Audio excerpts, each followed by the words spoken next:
All right, we are live. Thank y'all so much for being here. I'm always impressed when people are gathered to learn about parenting and kids because, in my opinion, it is the most important job on the planet. Our children are literally our future. And so, being a better parent is something that I obviously commend and welcome, and I love talking about and sharing. And so I want to go ahead and share some slides with y'all and start talking about the number one thing that you can do that will erase any and all conflict. It will create more love and appreciation, and your children will totally adore you, appreciate you, honor you every time you do it. Okay?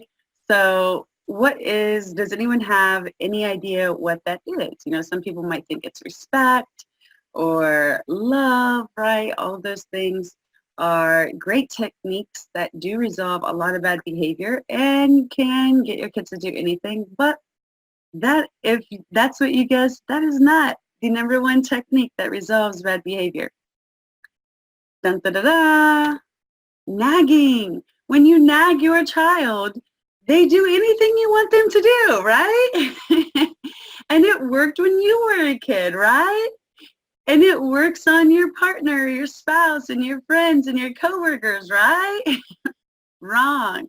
So why do we do that? Why do we constantly nag our kids and we become this helicopter parent and constantly remind them, you know, and we get stressed out and we inhibit our relationship with our child from growing deeper because the messages that we're sending our child when we're nagging them is that you're not enough. You know, you're not doing it right. And that creates a deep tear in the fabric of the relationship. So what I really want to talk about today, guys, is natural and logical consequences. Consequences are the greatest teacher. It's experience, right? Getting those experiences that happen naturally when we're out in the world experimenting. So in order for consequences to work, you have to detach, which is incredibly difficult. I have 3 kids and my daughter's in college, and it's still hard to detach from their kids. You know, after 18 years, detaching from their responses and the actions that they take is not easy, and it's not always fun. And so making sure, but I know that making sure my child knows that above all, I have the highest intent for them. I have the utmost honor, respect, and love for them, and that I believe in them. That allows my daughter to do things she didn't think were possible. And my boys.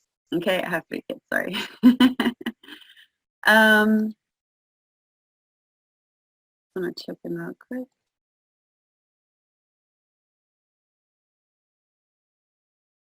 All right, so in order to use the consequences, in order to create more love and trust in your relationship, you got to stop nagging. You have to detach from your children. And how do you do that? You develop 3 things that you love about your child, and you keep them handy, and you memorize them, and you say them when you need to say them. If you're angry with your child, you're not going to be able to formulate any type of consequences with them because you're upset. That's only natural. So to get out of that, think about 3 things that you love about your child, and that helps shift your perspective so that you can get back in the saddle and live out your intent, which is to build up your child, to instill your child with all the life skills and the self-esteem that they're going to need to be successful in their life and have loving, lasting relationships. And so you constantly want to be telling your child consciously, subconsciously, body language, verbally, I believe in you. I believe that you are a capable person and you will be able to figure things out. And I'm here for you. So there are two consequences that I want to talk about today, natural and logical.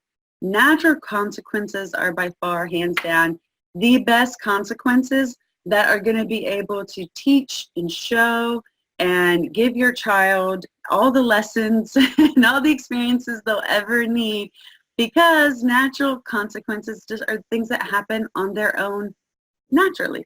And so the parent doesn't need to get involved.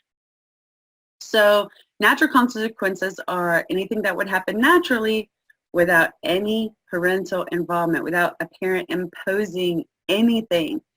And so ask yourself, what would happen if I did nothing? If there is a if there is an action that was taken, if you did nothing, what will be the effect? So, for example, if you stand in the rain, you're going to get wet, right? If you don't eat, you're going to get hungry. And if you forget your coat, you might get cold. See how simple that is? It's so easy.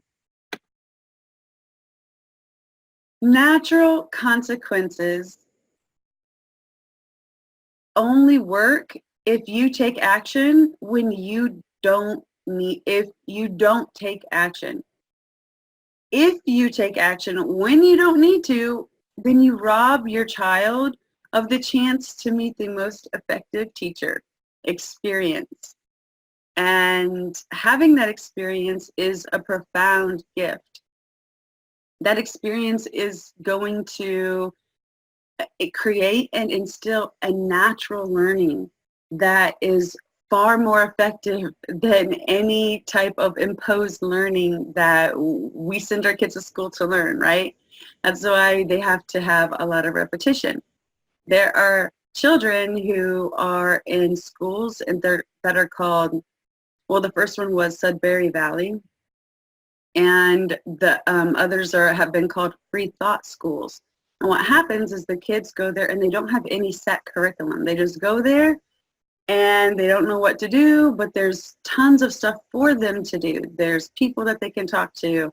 There's music instruments they can pick up and learn if they want to. There's a kitchen for them to cook when they're hungry. And there's just all this stuff for them to do, and they can go in and out of the rooms and meet up with whoever, all the kids that are there. And then the teachers wait for the kids to ask them what to teach. And so one of the teachers was being interviewed, and she's like, yeah, a lot of kids, whenever I was teaching in elementary school, a state-funded school, the kids really struggled with fractions. But at the free thought school, whenever the kids wanted to learn how to cook something, they would ask, hey, what are all these numbers with lines and numbers, and she would explain, okay, it's fractions. She would have a 30-minute lesson and the kids would pick it up like that, and they never struggled with fractions. And that's what happens when natural consequences occur. There's this natural learning that takes place, and it's a deep learning that they remember and they understand. And it teaches them self-discipline. They learn how to, they learn from whatever experience they're having. And natural consequences, when done correctly, when the parent doesn't get in the way, they eliminate friction with your child, because those consequences and that experience will be the teacher. They will be imposing whatever, limits there are. And so if a stove is hot and you touch it, it's going to hurt, right? And the stove, the child isn't going to be mad at the parent, right? The child is going to be mad like, oh my God, I just burned myself. It was a complete accident. The situation itself disciplines your child, and then instead of you, the parent, having to do that. And so the child is way more careful and aware as they are around hot surfaces.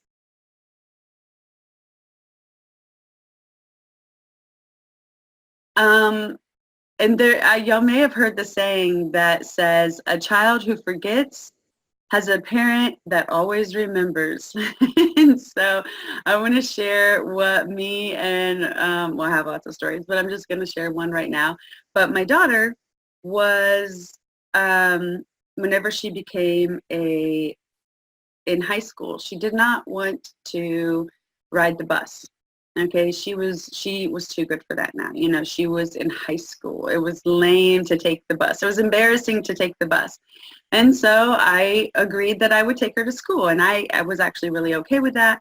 I wanted to take her to school. That was actually a lot of time that we accumulated together alone. And so I definitely took advantage of that time. Well, because I took her to school and would pick her up from school, my daughter kind of had it in her mind that if I wasn't doing anything all day, right? That I could just do whatever she needed whenever she needed it. And she started calling me, and she started forgetting her backpack or her lunch or her phone or her charger. And she started wanting me to take all these things up to her and just kind of, you know, chauffeur them to her. And I was like, what's going on? There was a change here that wasn't there, you know, when she was in junior high, because she was taking the bus. And I wasn't willing to take her at that point in her life. I wasn't able to take her to school the way I was whenever she got into high school. And so she came home and I talked to her. I was like, look, I don't know if you realize it or not, but I feel like I've been taking big chunks out of my day to bring you stuff at school. And the next time that you forget something, I'm not going to be able to go take it to the school. And she was like, okay, yeah, of course. Yeah, no, I don't want you to. You know, she didn't realize how often I was doing that. And so the next time that it happened, she called me, she sent me a text on her cell phone and was like, I forgot my charger. I don't have much battery left. Can you please bring me my charger? And I said, no, I'm not willing to do that. And I talked to you about that. I'm sorry that you don't have your charger. That really sucks. I know how important your phone is to you, but I'm not able to bring you the charger today. You'll have to wait till you get home. And she was pretty shocked by that, right? And she kind of was like, well, my phone's going to be dead by the end of school and you won't know where to pick me up at. And so I was like, well, why don't we just decide now where to meet at? You know, since your phone's going to be dead in a little bit, tell me where you want to meet, and that's exactly where I'll be to pick you up from school. And she was like, well, I also, you know, could use some lunch money. And so if you brought the lunch money up to me, can you bring up the charger? And I told her, no, I'm not willing to bring anything up to you. You know, if you forgot it, then you're going to have to figure it out on your own. And I know you will. So that day I went and I picked her up from school, and I thought she was going to be upset with me or a little tiff, you know, but turns out she found a friend who had a charger and they let her use her charger. And she found actually every class period she was able to charge her phone up a little bit, and her phone never died. And she had money on her lunch account that she could use. She couldn't buy, you know, the fun, fatty, sugary foods that she would have been able to buy if she would have had cash, but she did have some money on the account, so she could just pull the regular cafeteria food. And so she managed, and it did not stop. She, again, you know, a couple of days later, she called me and said she forgot her backpack. She had a test that was due. The paper was in her backpack. And again, I told her, no, I'm not willing to bring your backpack. I'm sorry that you have a test, and I know that you are going to be able to figure this out. And that was that. And so whenever I picked her up from school, she was able to log onto the computer and turn the paper in via email, you know? And so every single time she figured it out on her own, and she wasn't mad at me and I wasn't mad at her. And it created this belief in my child that she's capable, she can handle herself, she can think outside the box, she can ask for help if she needs it. And there are people out there that will help her and support her. And that was always a good feeling. And so anytime that you're going to start making any changes to your behavior as a parent, you want to always inform your child that you're going to change your behavior before you do it. If my daughter would have called me and said, hey, can you please bring this to me? And then I said, no, I'm not going to, I'm not willing to do that. She would have gotten really upset with me because my behavior changed without her knowing. And so because we had that conversation before, and because, in that conversation, she was, like, yeah, I don't want you to, I don't want you to take a big chunk out of your day for me. I just want you to I didn't know that it was even a big problem. And so after that conversation, whenever she realized that she was kind of calling me and texting me for stuff, and she realized what I felt, right? She realized that it was kind of a problem and it was taking a chunk out of my day. So in human design terms, I always throw a little human design stuff in here. When you have a child that has a third line profile, guess what? Your child is a kinesthetic learner, and kinesthetic learners need to experiment in order to learn. I know I am one. I'm a 1-3 profile, okay? And as much investigating that I love to do and information that I love, it doesn't click for me until I have an experience. And being able to experiment in the world allows me to learn. If I stop doing that, I stop learning. And so when it comes to money, I have to experiment, and that's not always fun, right? Or even relationship and friendships. Growing up, I had to learn, it may have seemed the hard way, but now I have great friendships that are intimate and kind and caring and supportive.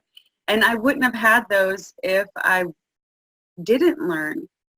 And I was able to, it's one of those things where if you tell a kid how to ride a bike and you put training wheels on their bike and you run behind their bike holding their seat to make sure that they can run, eventually you let go of the bike and your child will ride the bike without your help, without the training wheels, right?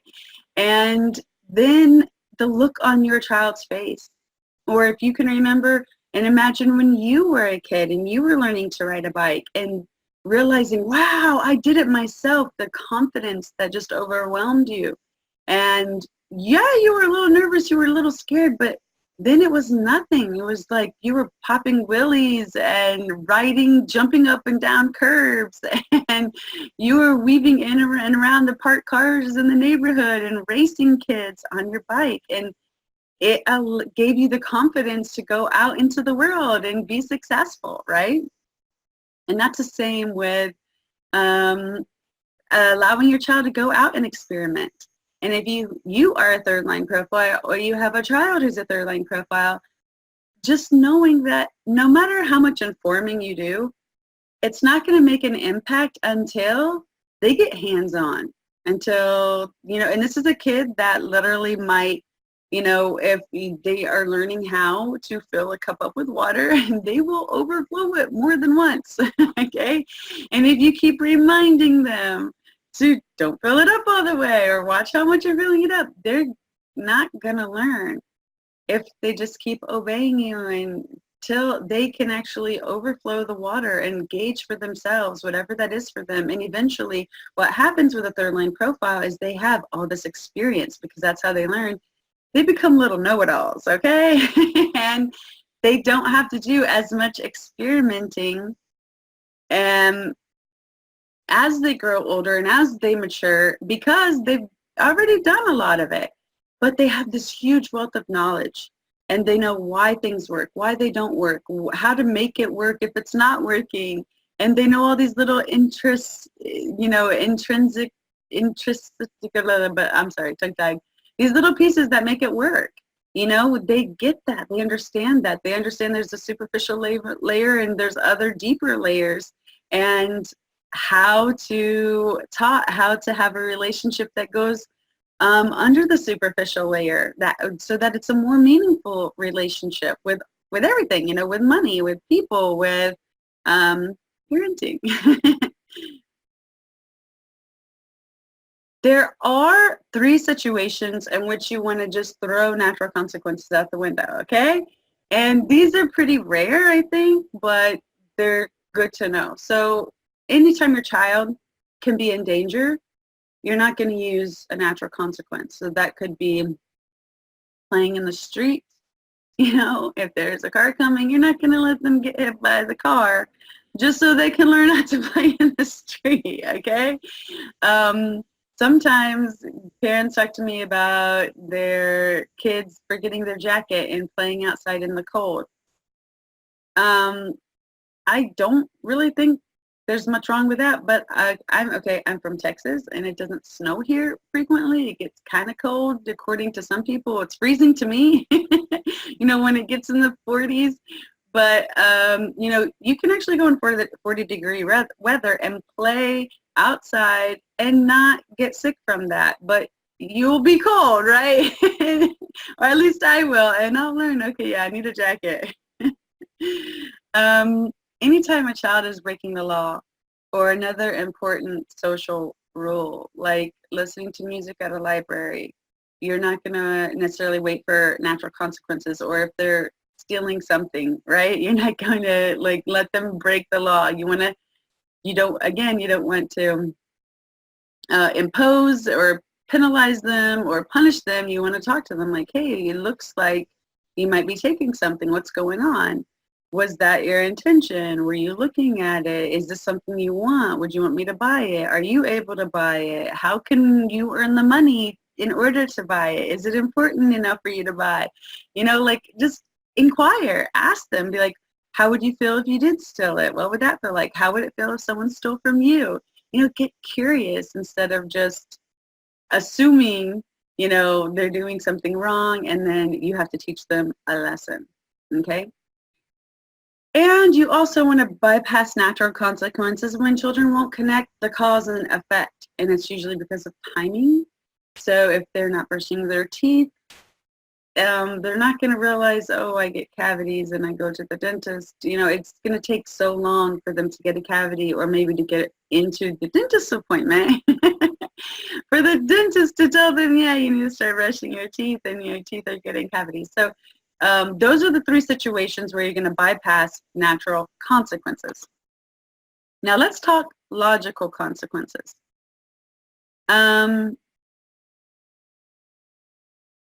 Just check real quick. Okay, cool. So logical consequences. Logical consequences are when the parent and the child come together to decide upon a mutually agreeable solution. It takes out all the nagging, right? And it's something that you don't use if you're arguing with your child. You have to be able to stop and say, okay, look, we're not getting anywhere right now. Let's just take a little break. Or what I usually tell my kids is something like, okay, mommy's starting to get really big feelings. I need to go take care of myself. I'm going to set the timer for 10 minutes and calm down. Whenever the timer's off, I'm going to be ready to talk again. And then come back and talk, right? But logical consequences are related to the misbehavior. However, whenever you're punishing your child, it's rarely related to the behavior. So if your child gets a bad grade on their test, and when they get home, they're not allowed to be on electronics, I don't see how that's related, right? But we do it, and that's punishment. Okay, that's not a logical consequence. A logical consequence is something that would happen naturally. So whenever your child gets a bad grade on their report card, what will happen? Their GPA will drop. They might not be able to take all the classes they want. They might need to get tutoring and spend more time going to school or tutoring with an outside tutor to help them and spend their time in those ways. When a good relationship exists between the parent and child is whenever logical consequences are really effective. And so if you are a step parent and the relationship isn't as good as you would like it to be, wait to use this technique. You've got to build that relationship up first and make sure there's a foundation for you to use the logical consequences. Instead, stick to the natural consequences if you can. Logical consequences give children a choice of whether or not they want to repeat an act. And so it's interesting because as parents, we can see what's going to happen, right? We've done it ourselves. We were kids before, so we know what's going to happen. And we are constantly wanting to protect our children from all those bad things from happening. And also we want to protect ourselves, right? Because if our kids mess up, that means we have to get involved. And if our kids spill a gallon of milk on the floor, that means, depending on their age, it might mean we have to help clean it up, right? Or go to the grocery store to get more milk, right? Like that's going to be time out of our day. And so we're like, wait, no, don't do this, don't do that, right? Because we're involved too, and that's part of your duty as a parent, right? And if you want to instill life skills so that your child can be successful, you've got to let them experiment. And that means letting them choose if they want to repeat an action or not, and letting those consequences take the place of whatever punishment you've done in the past or would have done. Logical consequences, the reason they're so effective is because there's no element of moral judgment, right? We're not like, oh, you're bad. Whereas punishment is like, you're bad, you're grounded. You know, you did bad, you're going to your room. Logical consequences is like, okay, this is the situation and let's focus on the outcome. And it distinguishes between your kid and what your kid did. And it focuses on the future instead of punishment. Whenever you're talking punishment, it's usually concerned with the past.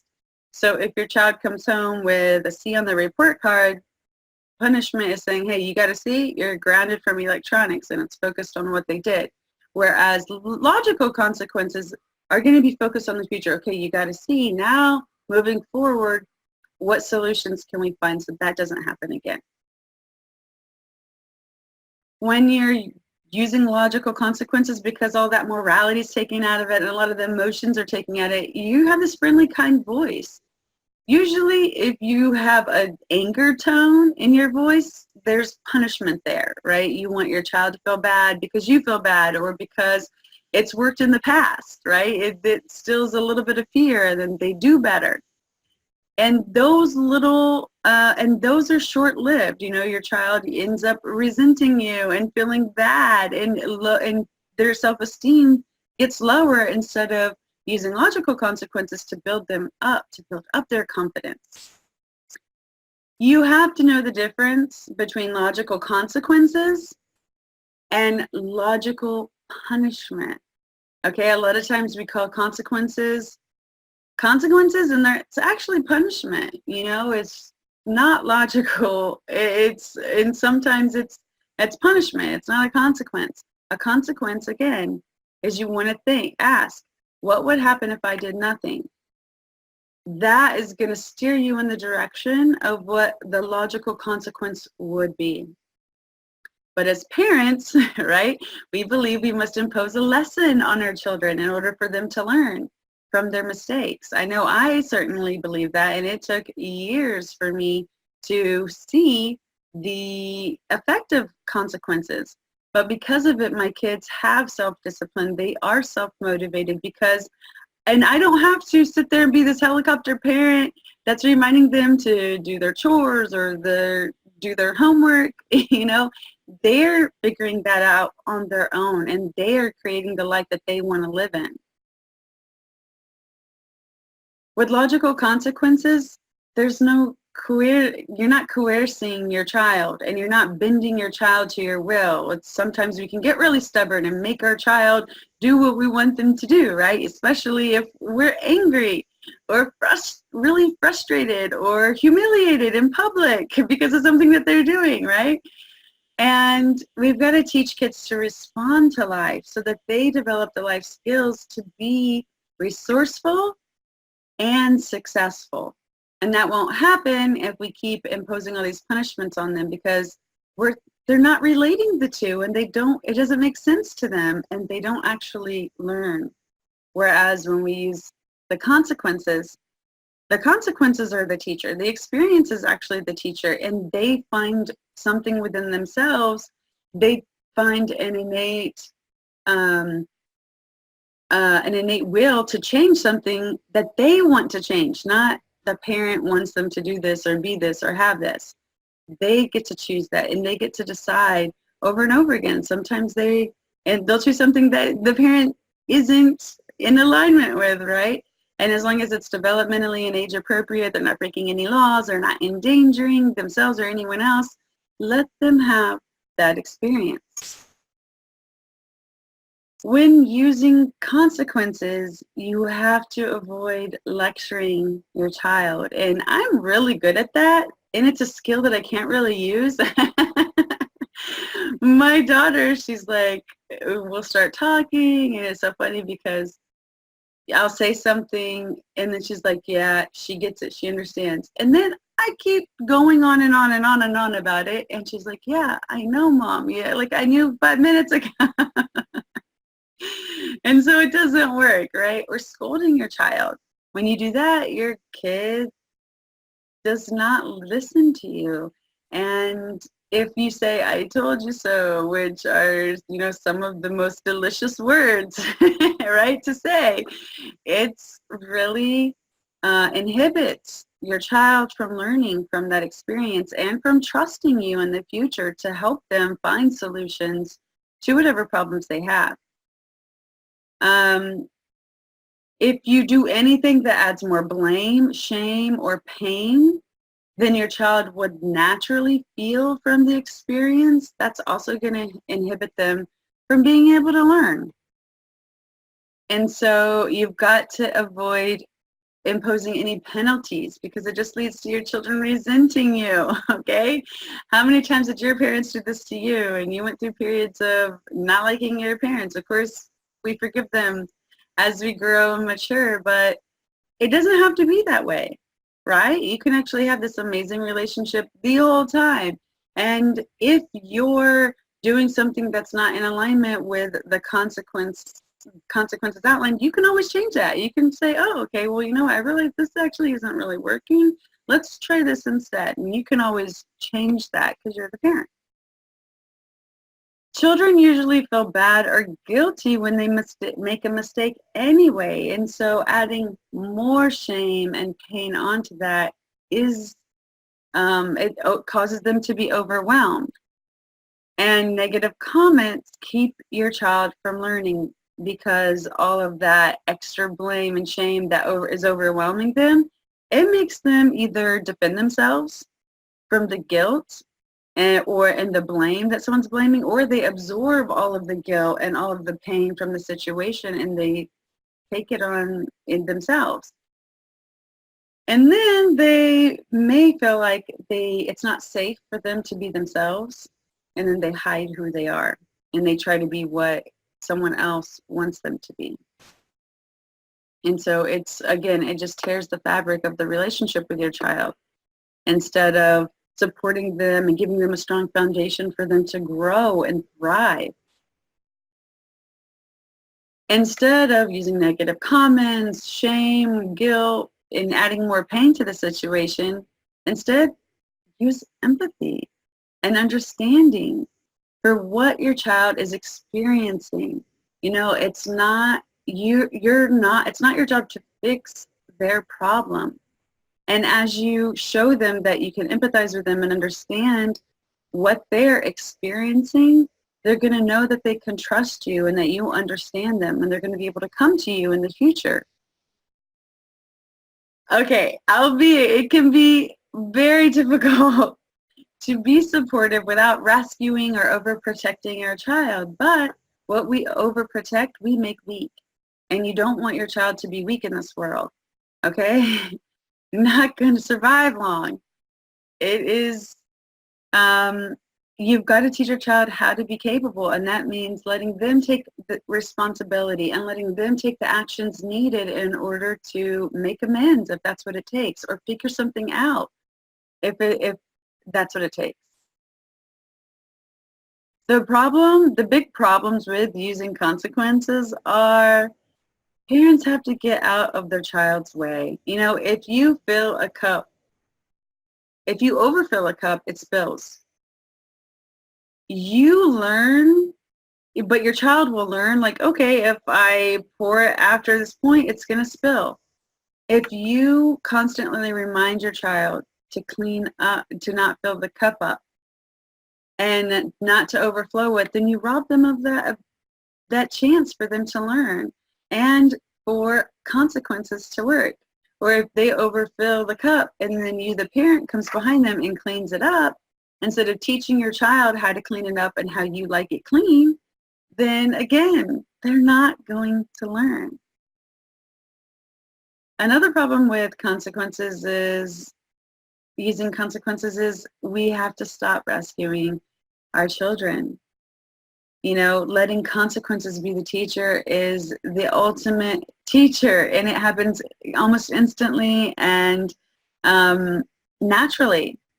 And it's important for our children to learn a lot of the lessons that they're learning, but we rescue them because we hate seeing them in pain.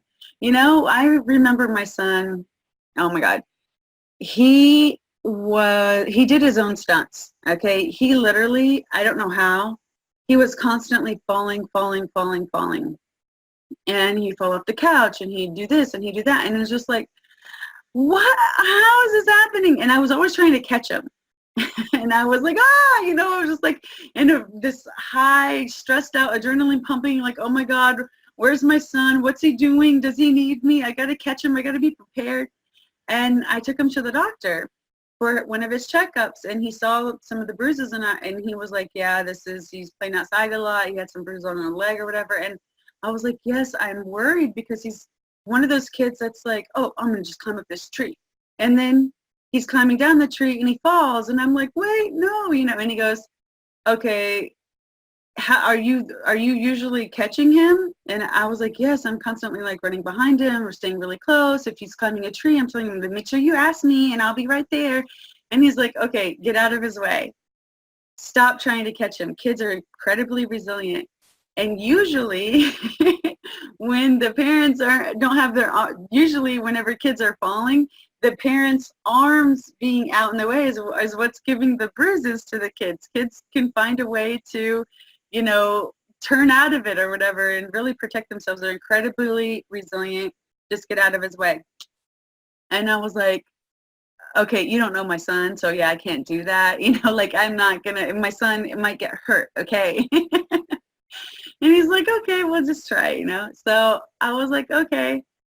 So I sat on the other side of my living room on purpose to be like, okay, I'm not going to catch my son. I'm not going to, you know, whatever he's doing. And he started playing with his brother, and it's natural and it's appropriate and it's fun for them. They were bonding, but I just knew something was going to happen. And of course something did. And he rolled out of it and he didn't cry and he didn't get hurt.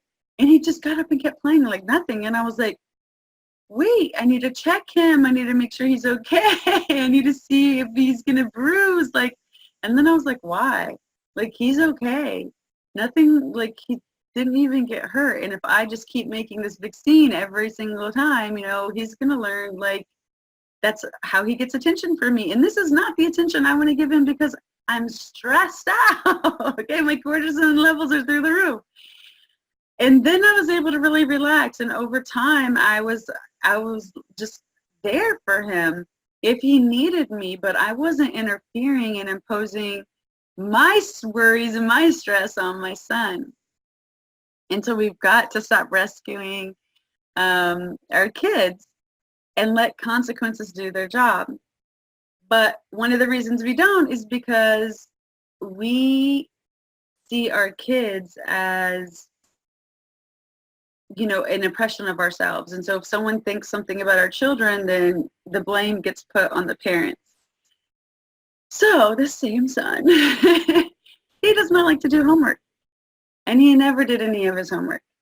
And whenever his teachers asked, why aren't you doing your homework? He would tell them, because I spend 8 hours a day at school.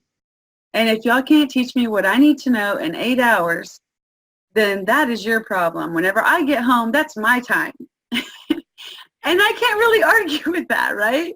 And I was like, wait, your teachers are going to be thinking, I don't care about you. I don't care. He's like, no. He's like, well, okay, are my grades bad? And I'm like, no, your grades aren't bad.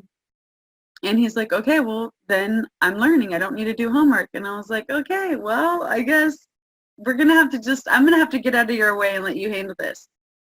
Well, as he progressed through elementary school, it got to the point where if he didn't do his homework, he wasn't able to go outside and play during recess. He had to sit along the wall and do his homework. And so he would actually do some of his homework. He had 5 different subjects and homework in each one. And he would choose like 2 days to do homework for the subjects that he really liked, which were reading and writing. And the math and science and sociology, he would not do those homeworks. So he would sit out for 3 days and he would play for 2 days. And that is what he did all on his own. And this is a very, because he was able to make all these decisions himself, he was okay with having to sit out because it was his decision. And whenever they told him, okay, well, while you're sitting out, you have to do the homework. And whenever you're done with the homework, you can go play. He would just say, no, I'm not doing the homework. Like, I don't want to do it, and I'm not going to do it. And if I have to sit out, okay. And that's just what he would do. But the confidence that he was able to develop because he had control of his life, because he was the one making the decisions, is something I couldn't give to him if I was making him do his homework. And I'm not saying that your duty as a parent is to ignore preparing your child for life's consequences, of course, but there is a difference between preparing your child and talking about some of the potential consequences that could occur and rescuing your child and doing their work for them and making their choices for them. If your child refuses to take your advice, then step back, as long as, of course, it's aged and developmentally appropriate and they're not breaking laws or hurting anyone, my little disclaimer, but take a step back and allow those consequences to do their work. Parents have to be patient in that regard because consequences aren't always instant, although the ones that are instant, there are some that do happen instantly, right? Like if you forget your jacket, you're going to be cold. If you go outside, and when it's raining, you're going to get wet. Those do happen instantaneously, but there are some that happen over time. So another story about my daughter who got invited to do a quinceañera. And this is not something that's like, oh yeah, you get invited to it and the next weekend you go to the event. This is something that takes months to prepare. And my daughter made the decision without talking to me, and she had to buy a dress, she had to buy shoes, she had to be chauffeured around to dance lessons and shopping stuff, and she would, and it was just this huge responsibility that she actually wasn't even aware of whenever she said yes. So it became a little bit of a problem, right? Because now all of a sudden that responsibility is my responsibility. And I decided, okay, I'm willing to do this. I will take on the responsibility. Well, halfway through, my daughter copped out.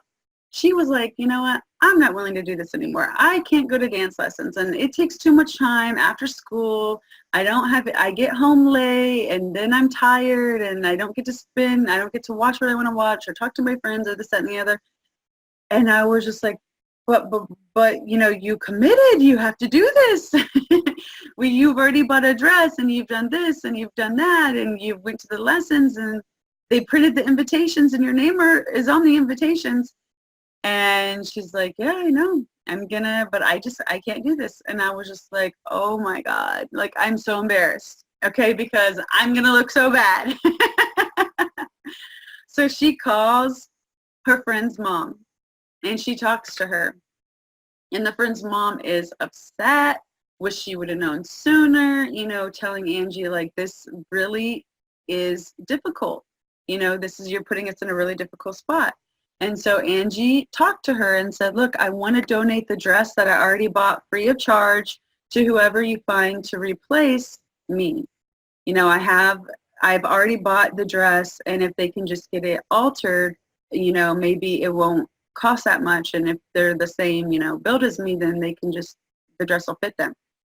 And so she was able to figure out a solution on her own with her friend's mom. And the friend's mom was still pretty upset, but knowing that, okay, at least we won't have to order a dress and it take a long time. They have a dress already. It was easier than not having that, to just find someone else to replace my daughter. And my daughter handled that all on her own, and I didn't have to talk to the mom. I didn't tell my daughter what to do, right? I would have told my daughter, no, you have to keep doing this, right? I was just like, when she told me that, I was like, oh, wow, I am having some really big feelings right now. Would you like to hear them? She was like, no, because I kind of already know what they are. And I was like, okay, I'm going to go calm down. And then we came back. She was already on the phone talking, working everything out, and she did that all on her own. And I think that took a lot of guts and a lot of confidence in herself to quit something. It's not easy to quit. And a lot of times we have these stereotypes that if you quit, it means all these things, right? It means you're not dependable and you're going to fail in life, but doing something that isn't correct for you can actually be more detrimental. And come to find out, there was actually kind of some gossiping that was going on, and she just didn't like the crowd, and there were some girls that she wasn't really good friends with, and she didn't necessarily feel like that was a really good fit for her to be around those girls. And so it was like, okay, yeah, well, you learned and you did what you needed to do to get out of that situation, and you did it in a way that really respected the people involved. And I owe that to consequences, right? Learning how to she learned how to take care of things herself. So when you're using consequences, one, you want to discuss what's going on with your child. You want to let them know that you are confident in their ability to handle whatever situation comes up, and you want to make it your child's problem, not yours. And so whenever my daughter, whenever I wanted to change my behavior, and I wanted to stop bringing up running little errands for her and bringing up stuff that she forgot at home to school, I talked to her about that, how I felt, what it looked like for me. And I let her know, like, I know whatever happens, you're going to handle it. And whenever she would call me or text me saying, hey, I forgot this, I need this, can you do this? I was telling her no, but I was not like lecturing her and scolding her and telling her, I told you I wasn't going to do that, and you've been doing this to me a lot, and how could you? You don't care about my time and my day, I wasn't doing any of that. I was just saying, no, I'm not willing to do that, but I know you can figure it out. And every time she figured it out, she was able to, and she also learned to remember her stuff. And what she started doing is the night before, she would put everything she needed in her backpack, and then she would put her backpack by the door. And that took care of like 99% of her forgetting anything. And so that was really cool. And I never had to remind her, set out your clothes or put your backpack by the door. Like, she did that on her own because she knew she was going to have to go without, and she didn't want to do that. So how do you implement logical consequences, right? Well, there are a few guidelines. One, the consequences have to be respectful. You always want to show respect for your child and allow them to have as much input as possible when determining the consequence. Okay? The the logical consequence has to be reasonable, okay? Harsh consequences keep your child from learning. Because again, they're defending against the blame. They're absorbing all of the pain from the situation, and they're resenting you and probably plotting some revenge on you. I'm kidding about that last part. But most importantly, it has to be related. You know, if your child makes a mess, they have to clean it up. If they hurt someone, they have to be the one to make amends. If they damage a property, they have to be the one to repair it or replace it. Now, my son, who has a very strong emotions, when he gets angry, he just has to, when he was younger, he would get angry, he would just have to get the anger out. And we developed some areas that were okay for him to get his anger out. And the main area became his room. And while he was in his room, he would destroy stuff. He would throw toys out of the toy bin and throw the sheets on the floor and hit the bed and the pillow, and it was just like a tornado hit it. But the consequence was he had to pick it up when he was done. And if he broke anything, he had to replace it. And actually, he ended up messing up one of his brother's toys, because he shares a room with his brother. And he had to buy his brother some new toys. And that was not fun. Okay? Like, both the son that destroyed the property was like, did not want to buy the toys. And the son that had his property damaged was super angry for a very long time. And even after he got his toys back, he was not happy. And having to live with, the pain of that relationship like that, he never did it again. He never messed with his brother's stuff. And to this day, if I say, oh, take this, he's like, no, I think that's Emerson's. We need to check with Emerson first. Or if his friends come over and they want to play with something, he'll say, you have to ask my brother. You have to get my brother's permission. And if my brother's not here, the answer is no. And so he totally respects his brother's property now, because he knows what the consequence will be if it gets messed up. So sometimes the reason logical consequences are difficult is because they're not related. If your child doesn't do their homework, that means they can't watch TV. Well, they don't teach the child. They can't make sense of it. Like, wait, how does homework and TV correlate? Like, cause and effect. It's not there. If your child gets to see on the report card, now they're grounded from their phone, where is the correlation?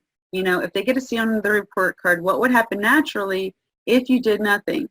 They would have to maybe go to some type of study hall. Or my daughter, she had so many periods, and they would have one period where they would have to go to study and do like a study hall. And if she was getting a low grade in the class, she would have to go to that teacher during that time. And if she didn't have a low grade, then she could go to the library, she could go to the gym and shoot hoops, and she had more flexibility and freedom with that time. And so, those are natural consequences, not grounding your child from the phone. And they're not going to learn if it doesn't make sense, if the cause and effect don't make sense. You want to keep the logical consequences as natural as possible. So if a child paints on the wall, the child is going to learn how to clean walls, and that magic eraser works really well. If your child is accustomed to being punished, they might come up with a solution that says something like, well, if I don't do that, then you can spank me. And what you want to say is, look, I'm unwilling to hurt you. What else do you suggest? Don't be fooled in thinking that if your child suggests it, then that means it's okay. If your child suggests something that's a logical punishment, it's not okay. It needs to be a logical consequence. And say, let them know, like, I don't know if that's related to this. Let's try to stay focused on the logical consequences and finding something that would naturally happen so that they totally learn, and it's not you imposing anything on them. So sometimes whenever whenever you and your child are coming up with that mutual logical consequence, your child might say, I don't know. And if they say that, then you can say, okay, well, how about we try this? And if you come up with something different, then we'll see what we can work out. But obviously you want to constantly be respecting them and letting them know that their input is very valuable and you want to use it as much as possible. If a child has a solution that you don't like, then you can just tell them, look, I'm unwilling to do that. Do you have another suggestion? And that is going to support your child in coming up with more and more solutions that are related to whatever event occurred. And then you want to set a time limit on it. You want to say, okay, let's try this for a week. And after a week, then let's come back and talk about it and see if you came up with some different ideas. But during that week, do not change anything. Don't say, oh yeah, that's right. This doesn't make sense, or this, that, and the other. Just be like, look, maybe we did make a mistake, but right now we have to stay the course. And that teaches your child to deal with whatever is going on themselves. And then after that time limit is up, then you come back and you find another logical consequence that is as natural as possible. Or if they have a different idea that's a little more creative, totally do that. If that's something that's going to support them and learning and becoming more self-disciplined and developing those life skills that they'll need. So I just want to check in and see if we have any questions. I'm going to check the chat.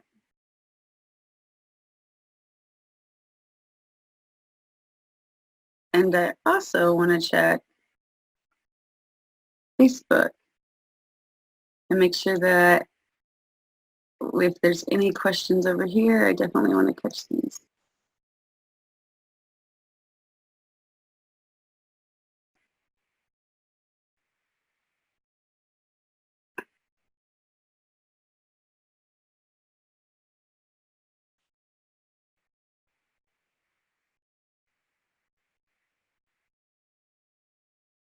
All right. Looks like we're good so far.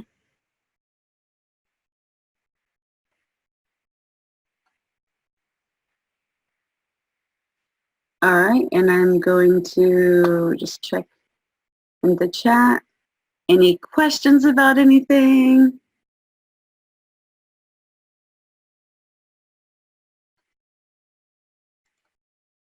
All right, cool.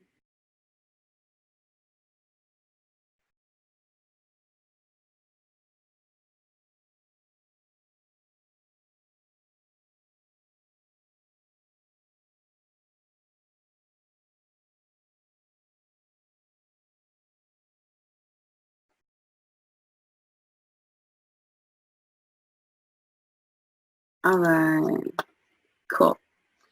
So who is ready to take it to the next level? Okay.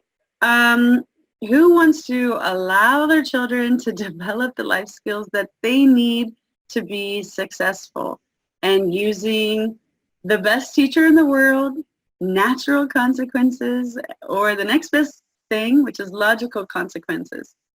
If so, I have a new parenting class that I use. I incorporate a lot of new parenting skills with human design.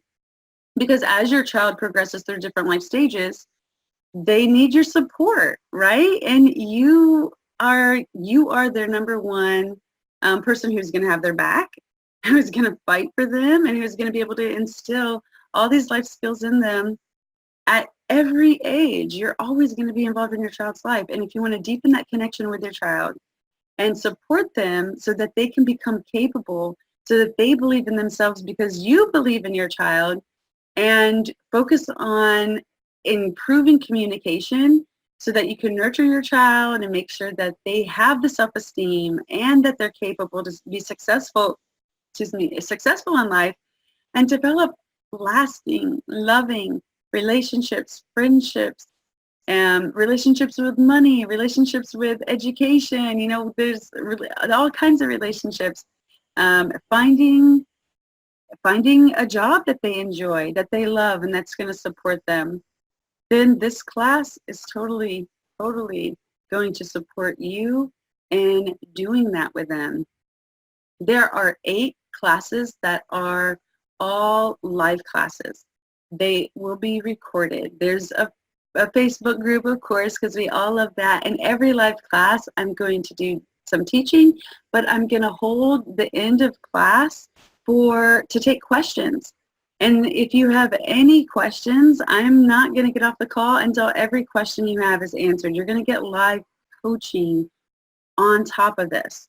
And because, as you go through this class and start implementing some of these techniques, you're going to find that things come up and you're going to need that live support to talk to people and ask me, what do I do when this happens? I have 3 kids. I have, my daughter is 18. I have 18 years of experience and experimenting. I'm a 3rd lane profile. I love, love, love experimenting.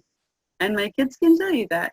And so I'm going to share the best mommy hacks that I've found and how to implement them and how to, why some things are happening. Sometimes, especially when you're using logical consequences, you think that it's a consequence and it's actually a punishment.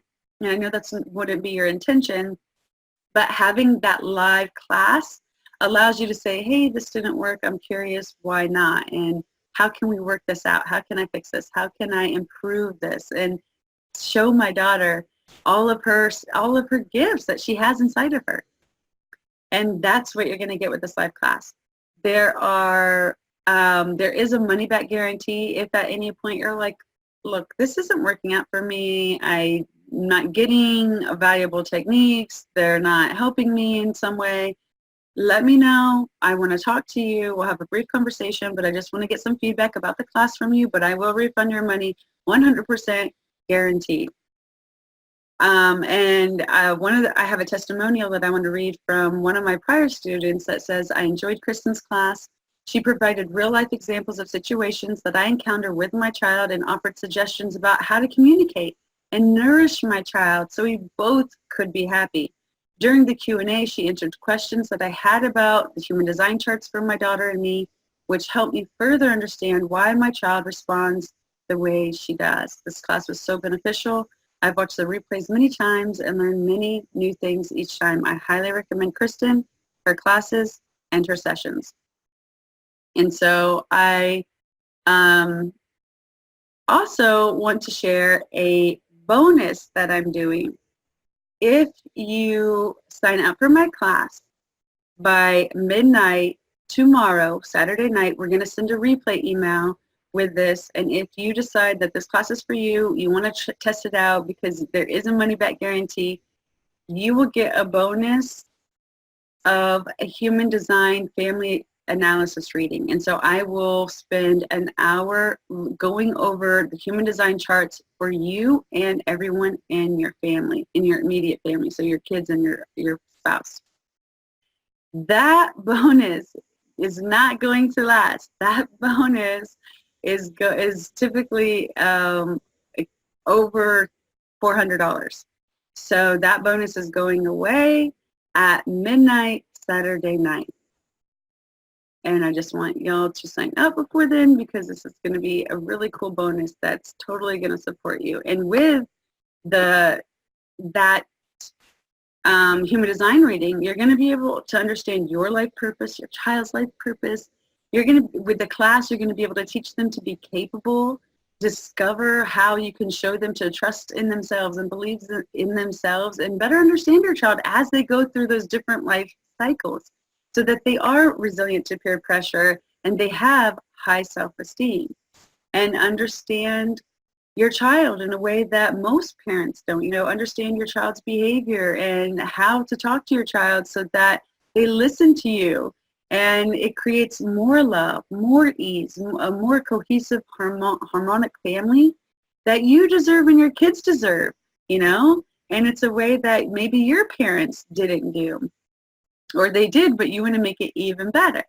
And so this class is originally $497, but today it is $147, and this is a limited time offer. And that $147 price is only available until Saturday at midnight, and it comes with a bonus, the Human Design Reading for Family Analysis.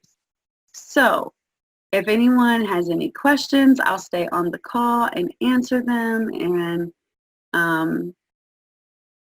go over any questions that y'all have, or talk about my kids some more, which I can do a lot, believe me.